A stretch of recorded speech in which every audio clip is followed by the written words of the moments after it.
Good morning, everybody, or afternoon, depending on what time zone you are. We are back for, what's this, number 3? I believe so. Yeah. Number 3. So, what we're going to do today is we're going to talk about our dogs. So, we were going to do the drinking games? Different drinking games, basically with TV shows specifically. Mm-hmm. We haven't figured a way to do movies because we'd probably die if we did movies, especially horror movies. Anytime somebody dies, oh my goodness. Yeah. But, so we'll save that topic for next week because maybe we'll do a show later in the afternoon as far as podcasts. I think we can do video podcasts next time so we can show you guys the glasses or how we've written out, Yes. how we do drinking The game games rules and such. etc. Mm-hmm. So today we're going to talk about our dogs. We have 3. The oldest is a beagle named Lola. She used to be a chunky beagle, and now she's relatively normal-looking, healthy beagle. There's a few scares over the last 2 years. We thought she was on her way out. Give out on us, which we understand. I mean, when your dog reaches a certain age, you know to expect that. But when I talked to her vet, who has known her since we've been together, he just said monitor her food intake because she would steal from our lab. Unknowingly to us, she would steal his food.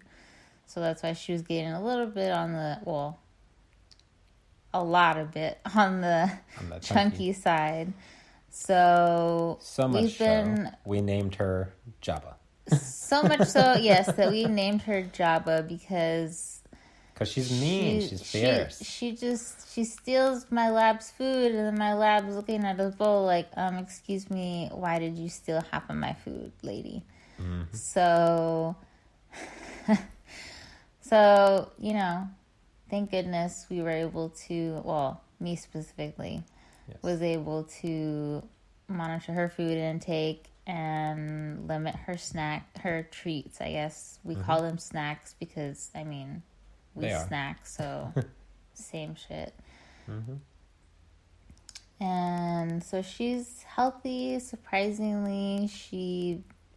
I think she came back from leaving us. What was it? This past November? Yeah. When we were visiting my parents. No, it was Christmas time. It was December. Yeah, it was right after Christmas. Right after Christmas. She was having some breathing issues, and turns out it was just bad allergies.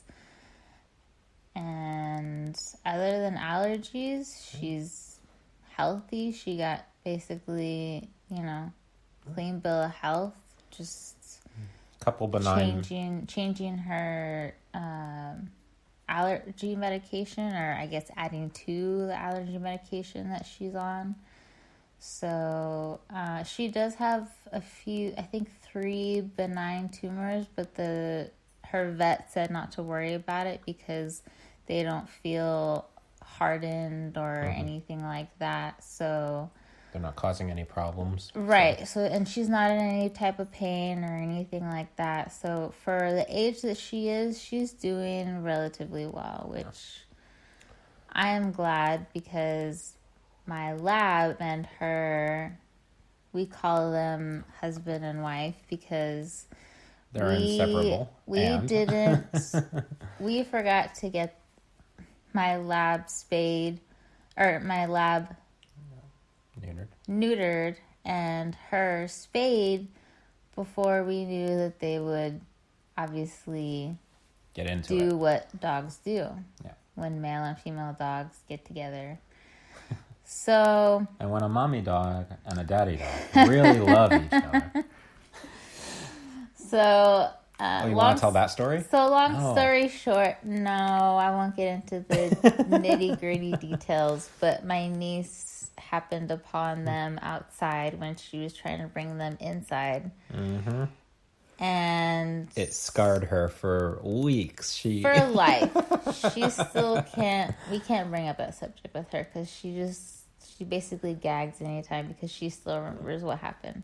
It's really funny. So, anyway, so they're husband and wife.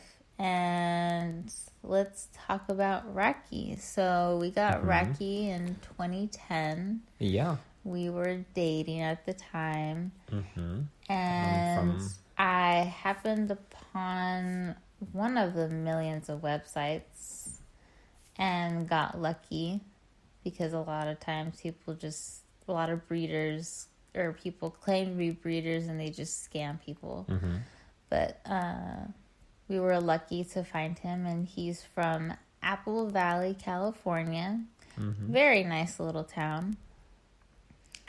And it was basically like an instant imprinting for me and you, I think. When we picked him out, we were like, that one. Yeah.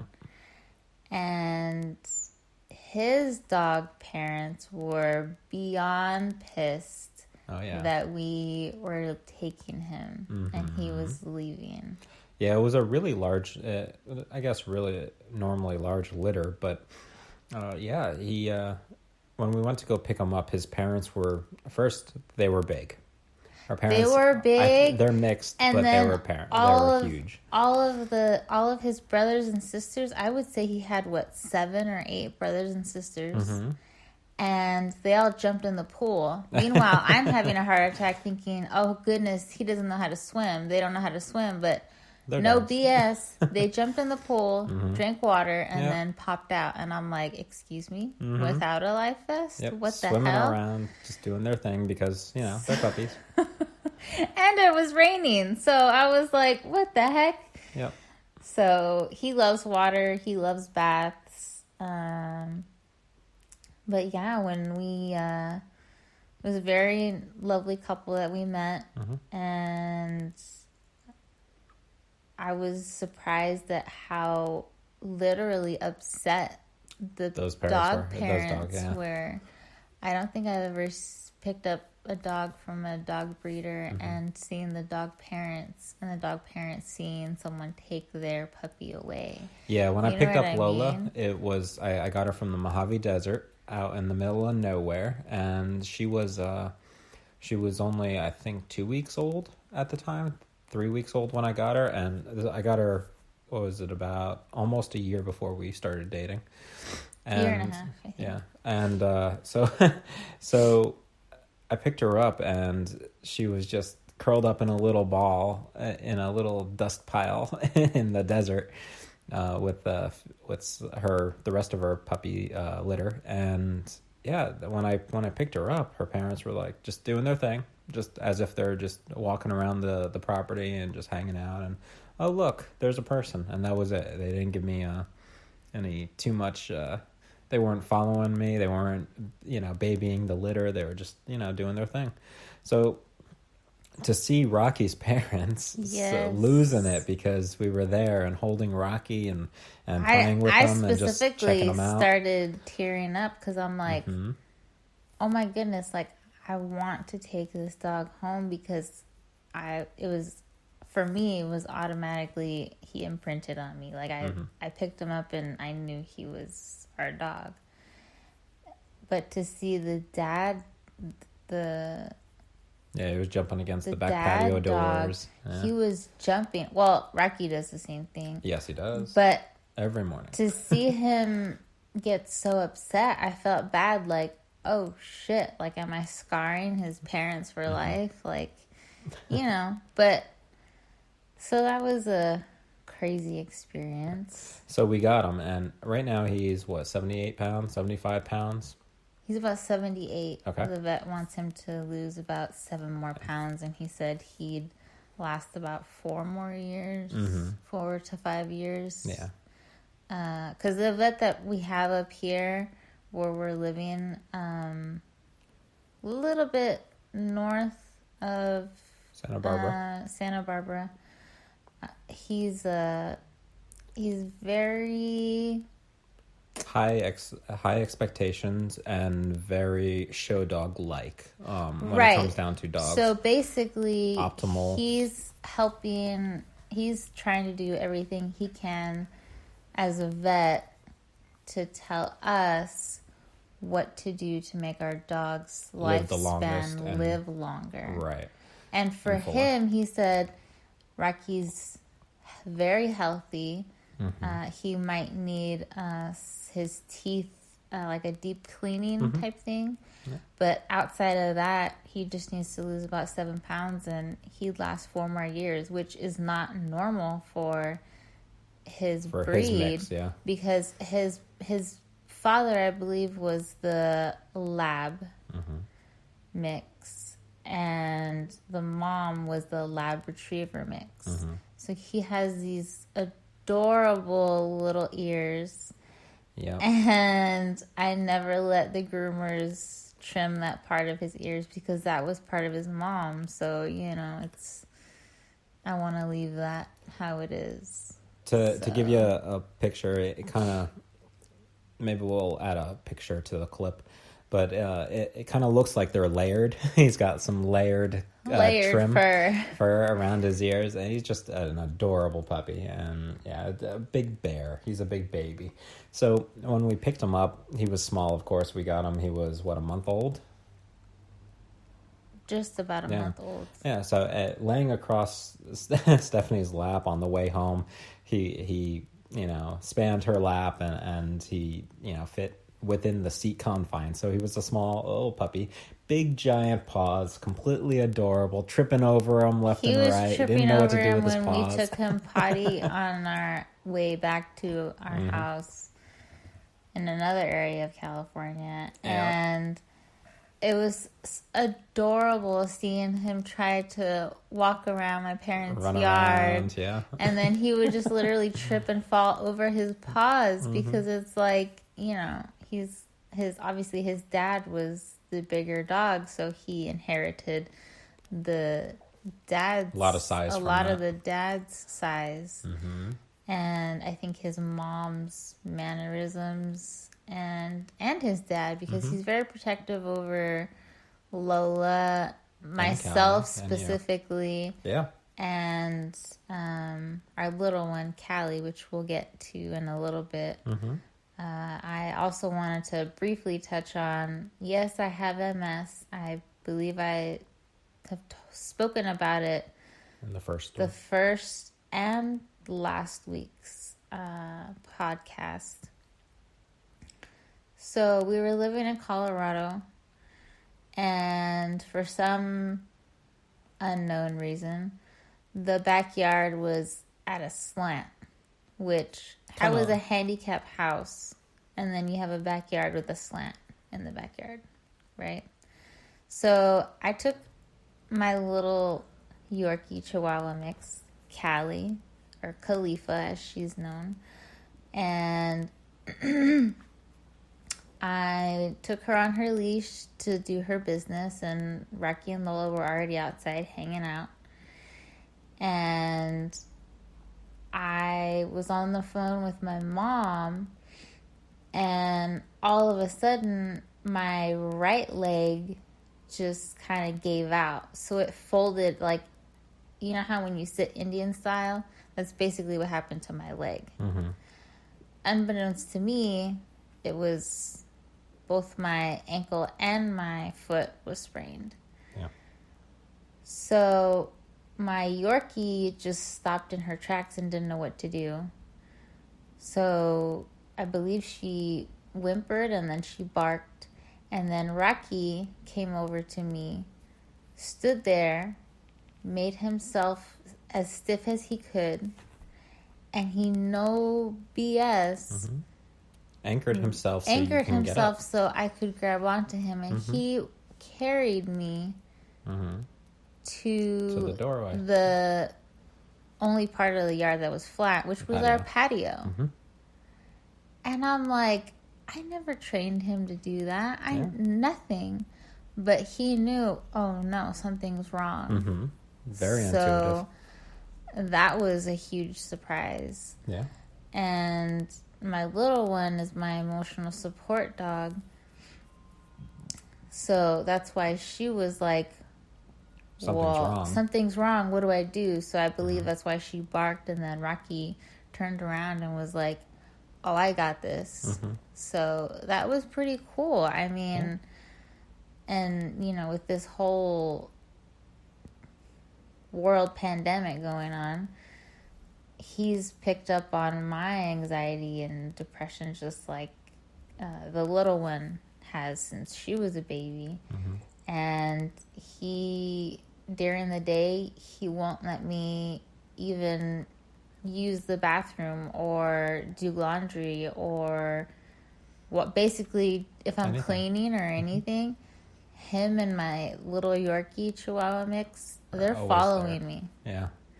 Or if I'm on the couch or in the bed not feeling great, they will Rocky's on the floor, obviously. But if I wanted to, I could have him on the bed with Callie. Yeah. But he's been so intuitive with how anxious and, you know, if I'm worried about my parents that week, then he won't let me be by myself, you know? So very, you know, I never thought a dog that was never trained like that would pick up on that. I never thought that would be possible. Yeah, he's a brilliant dog, and all three of them are. They're very smart. We're just really impressed with how intuitive Rocky is, how helpful he's been over, 9-10 years. And yeah, he's 9. He'll be 10 in October. He's our October baby. So. Math in public. But yeah, so he's a great dog. I keep looking at him, and he's on the floor near us, and he's got these cute little brown spots above his eyes, like eyebrows, and he's just adorable. And so he's laying down right now being a big bear. And that's another thing. So when we were living in Colorado a few years ago, we would have deer come by and walk through the yard. We would have a bear walk down the street, and yeah, he would scare him off because when Rocky barks, he has the deepest bark. You would think he was as tall as his dad dog. Yeah, you'd think he's a little bit bigger, kind of greyhound size. Right. He's a big bear. And he's long haired, so we keep him usually with a longer cut. And yeah, he's a beast. He's so funny. He's the biggest baby, and he still thinks he's as small as our Yorkie. Yes, he does. But so he'll want to climb up on you and cuddle on the couch, and he's a which big we baby. let him do. We don't care. We honestly don't care. You know, as long as he's relatively clean, he's fine. All he wants is love and attention. So. Such a great dog. And he's protective of Lola and Khalifa. Yeah. So yeah, when we bring him to the groomers, him and Lola, they either have to be next to each other all the time, or they have to go separately. Yeah. Yeah, he doesn't like not knowing where Lola is. So he gets really moody if he can't see her. So that's cool. Or if we're traveling to my parents' house and I go use the facilities in the McDonald's, he flips shit like, where's my mommy going? Oh, yeah. And then I tell him, I'll be right back. And oh my goodness, he's the best traveling dog. Oh yeah. He keeps you company. He'll literally put his face on the center console where he used to fit when he was a puppy, and it's like, oh my goodness, the most adorable thing ever. You would think he's still like 4 years old. So yeah, he's so affectionate. Such a good. All three of them are such good dogs. And then Yorkie, and then Khalifa happened. So I had fallen at work and injured my left hip. And I continued to work up until about, a week before my surgery. And my mom's dogs, they're Chihuahua mixes. And they were so attentive to me when I had my surgery, to the point that they knew I was in pain, or they knew that, hey, you know, something's wrong, something's off. So, and this was a couple days before my surgery, and then 2 days after my surgery, they would always come and check on me. Yeah. And I instantly just wanted a small dog. And I happened upon Khalifa through the Facebook Marketplace, if y'all know what I'm talking about. I say y'all because I was born in Lubbock, Texas, and my parents are from, you know, another area of Texas. I won't obviously give that information out, but you're a Southwest, another part of Southwest Texas. Baby. And so I say y'all a lot. So if you guys hear me with a little Texas or Hispanic type of twang, that's just generally how I am. Even on my Facebook posts and stuff like that, it's y'all, or hope y'all are doing good. And so you'll catch it every now and then. So Callie happened, she was born December of 2014. And we got her in January. I got her, well, the people that bred her came by the house about 2.5 weeks after my surgery. And my dad thought she was the most adorable thing in the world. She was like no BS, about as small as a tissue box, like those small tissue boxes, because her dad, Callie's dog dad, was a teacup Yorkie. Aww. And the mom had the Chihuahua side with the Yorkie mix. So she's about 11 to 12 pounds. I don't really know exactly her height, but she's pretty small for the mix that she is. Yeah. And it's cute because her cut is a Yorkie cut. When she's wet, she looks like just a plain Chihuahua. Yeah, plain Chihuahua when we give her a bath. But when she's dry and her hair's all puffed up and cute and fluffy, she's a Yorkie, and she's just a big Yorkie. Yeah. And then her tail, she's got a straight tail, so that's not normal. A nice long straight tail. That's so what it's not the Chihuahua is from. Right. So that's not normal. So she has the Chihuahua length with this feather of a tail, and it's just adorable. Cute long hair puppy. And it's so funny because when my dad met, Callie, he thought, oh, she's cute and everything, but can you handle a new puppy? With me having my surgery and everything. Right. And, I'm the baby of the family, so I have a sister, but I'm the baby, and my dad, my parents obviously helped me, potty train her because I couldn't put any weight on my left leg, so I was literally on crutches. But it was... And I was in Colorado working. But it was crazy because I think she imprinted on me when they finally dropped her off, because they knew that I just had surgery, so I asked them if they could, hold on to her for about a month, just so I can, figure out where she's going to be during the day, if I'm in the bedroom, et cetera, et cetera. And when I finally got her, she did not, every time I left the room, she freaked the hell out. Like, it sounded like a kid that was just having a tantrum, just screaming like where's my mommy? Where's my mommy? Why are you over there? Why are you sitting over there to eat your dinner? What? So she was in her little sassy mode. No, she was in her little not crate, but what is this? The traveling kennel things? It's a crate, yeah. So my parents had to put her in a chair next to me to sit so we didn't have to hear the screaming little baby. Mm-hmm. So, needless to say, she was like, "You're my mommy, and you're not allowed to go anywhere, even to take a shower, or I'm gonna freak out." So, yeah, so she's glued to your hip most of her life. pretty much. And I did teach her to pick up on my anxiety and depression because of my MS.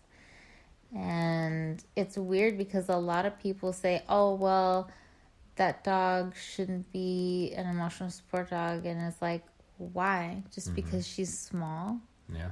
You know? And she's basically a service dog because when I was in Colorado, I had to go to the hospital and she did her hospital training So we had her type of thing. Right. So we had her trained. She was good behavior type stuff around other people and pets. And then we did the registration. So we registered her as an emotional support animal. We did the hospital walks. So she would go with me every time Stephanie went to the hospital or had a procedure done or had a doctor's visit. She would go visit other patients. Right. So I would take her on the walks around and we would do rounds. So we would pass by the nurses' station, say hello to the nurses. Callie would show that she can... we met with the other therapy dog owner for the hospital and the emotional support dog point of contact for the hospital. And we got the approval to to do rounds. So every time Stephanie was in the hospital for an extended stay, or any stay, Callie would go with us. And she would do her job essentially. So she would do rounds, she would brighten up people's day, and she would just be adorable and polite and quiet while we were there. She never had any issues while we were at the hospital. So she's a very, very well behaved dog out in public and such. And she knows when she's working, she's working. She has her little ESA vest, and then she does her job, and when her vest is on, she's working, so she does very well with that. And so when that's a good switch for her. When she meets babies, so I love to go to Target. Yeah. So a Target in Colorado specifically, and we would go. Obviously, when it's the holidays, you want to see. Oh, this is how they did the setup for the holidays, and there was many a time where Leafa would run into either babies or 2-year-olds, and even the babies didn't know what the heck was going on. They just saw a little something Ewok with face. fur. And then Callie being a puppy, normally small dogs are a little bit aggressive towards kids, where Callie was just like, I love this attention. It's amazing. And there's a small person's hand on me. And then the babies she would just give kisses to. And I'm like, oh my goodness, it's so adorable. And being Yorkie, hypoallergenic, when we fly with her, it's so funny. She is the best. I have not seen a small dog that well behaved. Of course, we fly. She's Stephanie's emotional support animal, so she's allowed to fly with her, which means that she's at the base of our feet. So she's on the floor, laying down on a blanket at our feet. Or if it's not a fully booked flight, she's able to sit in this. If they allow, the seat with it. Yeah. It just depends on the flight. But there's been a couple times where they're like, yeah, she can sit on your lap once we reach that certain elevation or altitude. I'm sorry. She didn't, and then I started. We got her a stroller, and I figured that's more room than the carrier that she was in, and the airline that we fly is Southwest. Shout out Southwest because y'all are awesome. When we fly a lot. When we would fly very often because I always wanted to visit my parents because they're, live in California. So started with her in a stroller, and they didn't charge me. It's basically like if I had her carrier, and they just put it underneath with the baby strollers and stuff like that. Yeah, they tag it, fold it up, and then it goes under. And she's able to sit on my wheelchair cushion, and as long as she's on her leash, they don't care. They're just like, okay, cool, she's there. And she's so quiet. She doesn't get bothered by takeoff or landing. She's very quiet. She just naps during the whole plane ride. She likes looking out the window every now and then. So if she's on our lap, she'll look out the window and then she'll go back and lay down. And then really great. And then they always give her water that's not cold, the room temperature, because cold water isn't always great for dogs, because I think it speeds up their heart rate or something like that. Their body. So just like humans, if we drink ice cold water or water from the refrigerator or something to that effect, our metabolism has to work a little harder, so to digest, because it cools down our core temps just a hair. So we have to maintain our core temperature, and it just makes our body work a little bit harder. So drinking room temperature water is easier, quicker to metabolize and to process in your body. But similarly with puppies, same thing. So in order to not shock their system and give them cold water unless they need it, then yeah. But the flight attendants have always been very helpful, very supportive, and always swing by with a small bottle of water or something. And very supportive. They love her. And then if I'm flying by myself, it's usually always a female, whether it's an older lady or someone relatively my age or something like that. And this was when Callie used to be in her carrier, and I would usually take her out halfway through the flight, and we were at that elevation where people could still have a drink or walk around or whatever. And I would have to use the restroom, and I would ask the person next to me, once I got on the plane, first of all, are you allergic to dogs? No? Okay, cool. Yeah. So then I knew that I could leave her for, 10-ish minutes? If that. Yeah. If that. And having her vest on, she's behaving. About 90% of the time, I don't think she's ever been by herself. Well, of course not, no. Because you can't leave an emotional support animal by themselves. But they have to be with their handler. If I had to go to the restroom or anything like that, there was always someone sitting next to me. Thank goodness that would want to babysit because she was so well behaved. They're like, I didn't even know you had a dog in there, And then I pulled her out, and they're like, that happens on so many flights. Yeah. And then she has this adorable underbite, which oh my goodness, makes her even more adorable. So, yeah, she's amazing. Great dogs. Great dogs. Very good dogs. They all get along together. We would have a few parties, mainly Halloween parties, and then one of my birthday parties. Yeah. And just friends over. So when that would happen, we would have, obviously our friends had kids. Bunch of kids.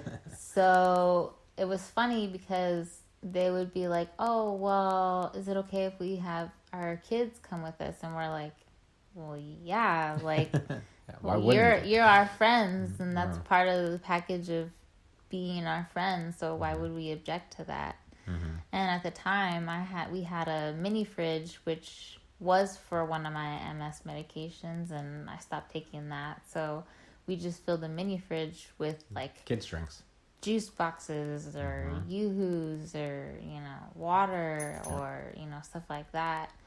And we would have snacks, like pretzels and, stuff like that. So while all the adults are drinking adult beverages or doing what they need. The kids would be entertained by the dogs. We would never turn the TV on. It was just, they just wanted to play with the dogs. Yeah. Yeah. Unless they wanted to have a movie in the background. So we just throw some Disney on or something. And then, the dogs have been very great around children, and they've been loved. So, yeah. Actually, some some enablers, because then our friends ended up getting dogs. Oh, yeah. So that was fun. But they are really, really great companions, very supportive, very fun to have. And something that we've realized having dogs incrementally more over the years is when you have one, they need a friend. They're very needy. When you have two, they're kind of self-sufficient. They take care of themselves a lot as far as attention and playing goes. When you have three, it's just like having, they end up not really pack mentality, but one will be a little more dominant and kind of come out as the alpha, and then the others will fall in line also, depending on what their personalities are like and how their relationships go and how they relate to their owners. But once you have three or more dogs, they kind of just do their own thing. So when they go out in the morning, they all go out. When they eat, they all eat. They come in, and it's just like having two dogs. Or it's having two dogs and having 4 or 5 dogs are the same, essentially. They become synced. They're on the same schedule. Just like if you were to have multiple kids, they all have their things going on individually, and different personalities. But for the most part, they all pack together. They all synchronize, and they're great. They're really a joy. They're no more work. Having 3 dogs is no more work than having 2 or 1 dog. No. You still need the same stuff. You still need dog food. You still need, bowls. You still need some seatbelts or stuff to for when they travel. You want to make sure they're safe. God forbid there was an accident. So yeah, you still need the same things. So and then traveling with dogs is the same. So when you're traveling with 2 dogs, it's the same as traveling with 3 dogs. Yep. No difference. So yeah, it's really cool. They've been great travel companions. We've driven. I drove with them 6 hours at a time, 7 hours at a time, up to 8 hours at a time, and then I think we had one stint where we drove 12 hours in one trip, and that was coming back from going from Albuquerque up to Colorado. And that was there. Yeah. I was in California. Yeah. You fly ahead. I drive the long distances with them. But so they've been doing great. They are very well behaved. They rest, they relax. Every hour or two we'll pull over when I stop for fuel, refill anyway, and grab a snack, take them out, let them do what they need to do, and then we're back on our way. They're very well behaved, walk around, play a little bit, and then go back in the car and get moving. So they've been really, really great dogs. They really have. It's been truly a blessing for us and our puppy family, and just having them around has been really, really fun. So yeah. And so if you have dogs, I foresee us always having 3 dogs, no matter what. Yeah. Well, when the time comes for one to pass on, then we'll have one. Because Khalifa isn't considered a pet. Because she's a working dog, so where we rent, we're allowed to have her. She's not considered a pet. She's considered a working dog. So, where we rent, we're allowed 2 dogs, and the little one doesn't really count, which is funny because anytime Domino's people come, she'll bark, but then once she's out, talking to them, she's like, then she's just wagging her tail because it's another person that's like, attention, who are you? Give me attention. You brought my parents food. So they're great, and they each have their personalities, just like children. Yep. Just like any other pets, they all have their own personalities. And they're all big babies. They're all very well behaved. They are all skeptical of any visitors. And then after sniffing a couple times, they are just in love with everybody. So that's been fun. Yeah. So that's an intro to our dogs. And brief intro because there's a lot to them. Oh, yeah. Yeah. So if you're able to get pets, or if you're looking for pets and you're considering dogs, try to see what your local area has to provide. Look at rescues, look at look at shelters. Shelters, Look at- or PetSmart or Petco. I think they do the adoption services, and that way, that pet already is fixed. Yeah. You know, and they might have their own name, but just so y'all know, you can change your dog's name. It just takes about a month and a half to relearn a new name. I learned that doing research because for the longest time I didn't like Lola's name. It drove me nuts. But got her before. gotten used to it. So Yeah. But yeah, so look at your local area. Look at check your adoption pages. Check your local Facebook sites. Marketplace. Because- Just type in puppies for sale, Yeah. puppies for adoption, anything like that. And When we say we went through a breeder to get Rocky, there was a family who had other pets, and they had a couple large litters for some of their other pets. So we consider them a breeder. They were just a family that their dogs had a litter, and they needed to find a new home. So essentially, it was more along the lines of not necessarily intentionally. Our pets had Right, not puppies. intentional breeders. So it's not like we got them for the purpose of their genetics or of show expectation. Right. It's So not just like keep in we mind. needed 100% this DNA. We Right. didn't. We don't mind if That they're doesn't mixed matter. with anything. Right. So when you're looking at pets, really consider rescues, really consider shelters, really consider adoptions. Those are, if you can help out the pets that have already been, given life and they need a home, consider being a loving family for them first before you go and look for Especially pet shelters. stores. I mean, I've had a bunch of friends, and it's funny. We'll talk about it in another podcast, or we might continue a second part of this podcast and talk about the fact that my little Yorkie has a boyfriend. Yeah. So That'll definitely be next show. we just depends on how we're feeling right now, but if we want to, we can talk about that. Do another Installment. 15-20 minute second part of this podcast because we're already on a roll, so Okay. why not? Yeah.